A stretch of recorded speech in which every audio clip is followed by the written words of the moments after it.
46에 소개팅 나갔더니 상대 남자가 처음부터 반말하더라고요. 제가 아는 한 분이 실제로 겪은 일이에요. 나이도 비슷한데 갑자기 편하게 하자면서 반말로 시작하더래요. 그런데 놀라운 건 그 다음이었어요. 그분이 차분하게 말씀하셨대요. 저는 처음 뵙는 분과는 존댓말로 대화하는 게 편해요. 그 순간 상대 남자의 태도가 완전히 바뀌었다고 해요. 남자로서 솔직하게 말씀드리면요. 우리 남자들은 상대를 보고 태도를 바꿔요. 어떤 여성에게는 조심스럽게 말 한마디를 꺼내고 답장이 조금만 늦어도 괜히 미안해하며 이유를 설명하죠. 반대로 어떤 여성에게는 마음대로 연락하고 말투도 툭툭 던져요. 왜 그럴까요? 무서워서가 아니에요.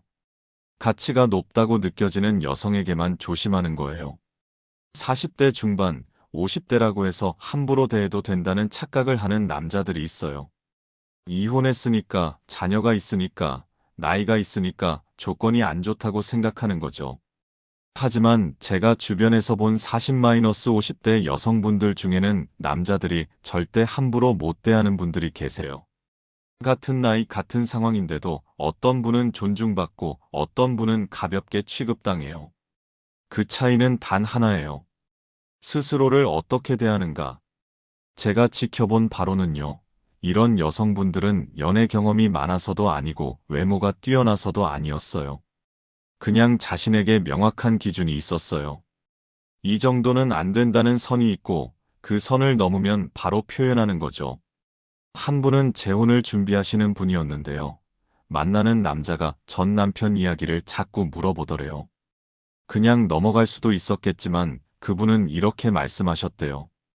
그 이야기는 제가 편하게 꺼낼 수 있을 때 말씀드릴게요.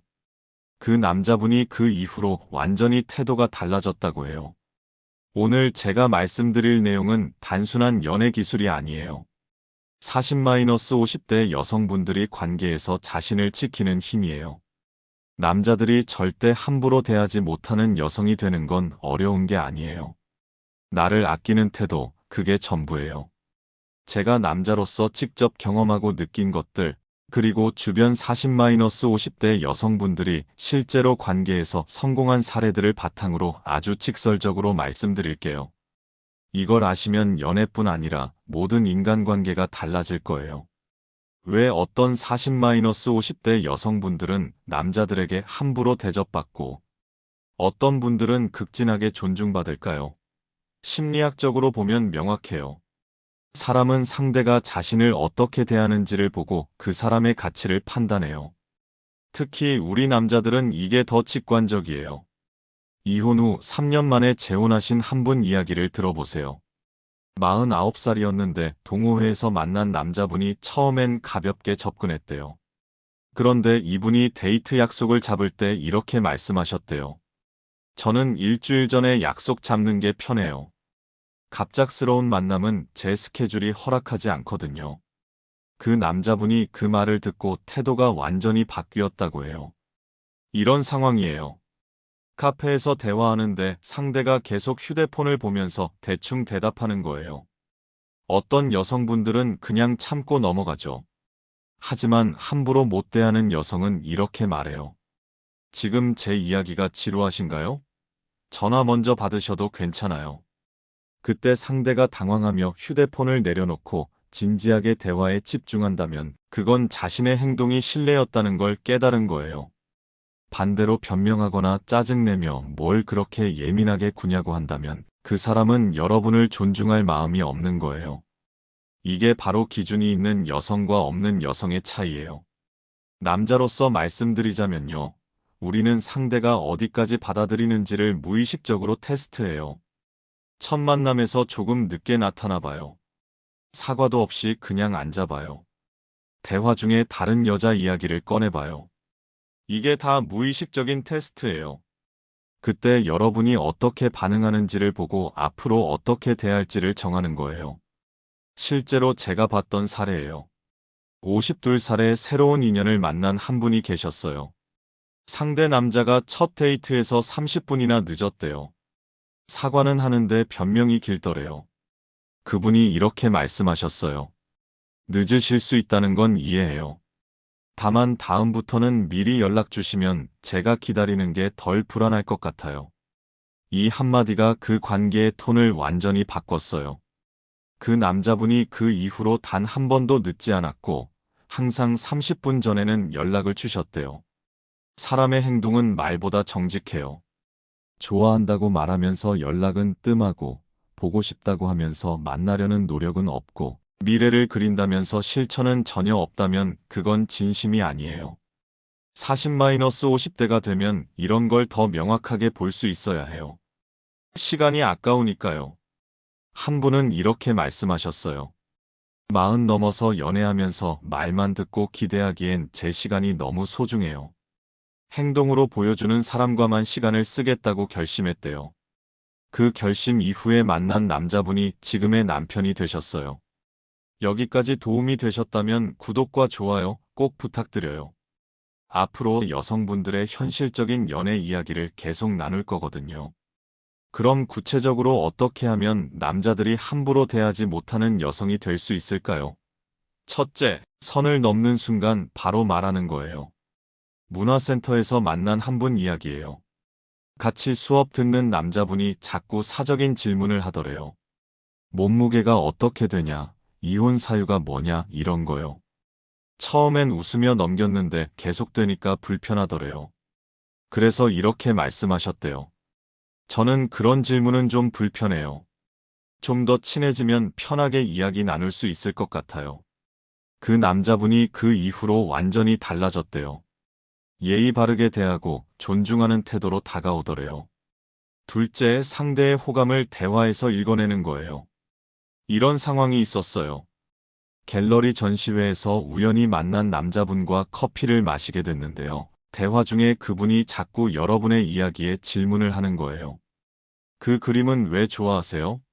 평소에도 전시회 자주 가세요? 어떤 작가를 좋아하세요? 이렇게 개인적인 질문을 계속 이어가며 관심을 보인다면 그건 여러분에게 호감이 있다는 신호예요. 반대로 자기 이야기만 하고 여러분 이야기엔 별 반응이 없다면 그건 관심이 없는 거죠. 대화의 질이 관계의 질을 결정해요. 또 이런 경우도 있어요.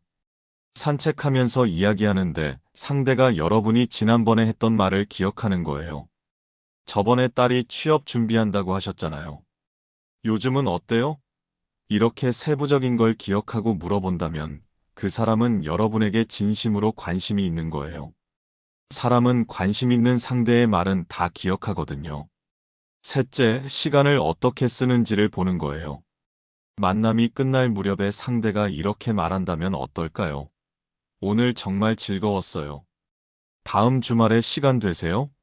헤어지기도 전에 다음 약속을 먼저 제안하는 건 여러분과 더 시간을 보내고 싶다는 확실한 의사 표현이에요.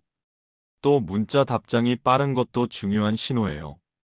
바쁘다고 하면서도 여러분 문자에는 5분 안에 답장하는 사람이라면 그건 여러분을 우선순위에 두고 있다는 뜻이에요. 넷째, 표정을 보는 거예요. 레스토랑에서 식사하는데 여러분이 무심코 한 농담에 상대가 크게 웃으며 눈가에 주름이 생길 정도로 즐거워한다면 그건 여러분과 함께 있는 시간 자체를 좋아하는 거예요. 진짜 웃음은 숨길 수 없어요. 억지로 웃는 건 입만 웃지만 진심으로 웃을 땐 눈도 함께 웃거든요. 상대가 여러분을 볼 때 얼굴이 확 밝아지고 미소가 자연스럽게 나온다면 그 사람은 여러분을 보는 것만으로도 기분이 좋아지는 거예요. 반대로 표정이 무덤덤하고 억지로 웃는 것처럼 보인다면 관심이 없는 거죠. 중요한 건 이거예요. 이런 신호들을 읽었다면 여러분도 적절하게 반응해 주는 거예요. 상대가 질문을 많이 한다면 성의 있게 대답해주고 다음 약속을 제안한다면 긍정적으로 응해주고 진심으로 웃어준다면 여러분도 편안하게 감정을 표현하는 거예요. 하지만 절대 잊지 마세요. 감정이 좋아도 기준을 잃으면 안 돼요. 좋아하는 마음이 크다고 해서 상대가 선을 넘는 행동을 하는데 참으면 안 돼요. 한 분은 이렇게 말씀하셨어요. 재혼 준비하면서 만난 남자분이 너무 좋았대요. 그런데 그분이 자꾸 경제적인 부분을 캐묻더래요. 집은 있는지, 재산은 어떤지, 이런 거요. 좋아하는 마음에 처음엔 대충 대답했는데 계속되니까 불편하더래요. 그래서 이렇게 말씀하셨대요. 그런 이야기는 우리가 좀 더 가까워지고 서로를 신뢰하게 되면 자연스럽게 나눌 수 있을 것 같아요. 지금은 서로를 알아가는 시간이잖아요. 그 남자분이 그 말을 듣고 두 가지 반응 중 하나를 보일 거예요. 존중하며 물러서거나 아니면 짜증내며 따지거나요. 다행히 그분은 존중하는 쪽을 택했고 그 이후로 관계가 더 깊어졌대요. 남자들이 함부로 대하지 못하는 여성의 핵심은 이거예요. 감정은 솔직하게 표현하되 기준은 절대 흔들리지 않는 거예요. 좋아해도 나를 불편하게 하는 건 안 된다고 말할 수 있는 힘이요. 그게 바로 자존감이에요. 이렇게 스스로를 지키는 태도를 갖게 되면 연애뿐 아니라 삶 전체가 달라져요.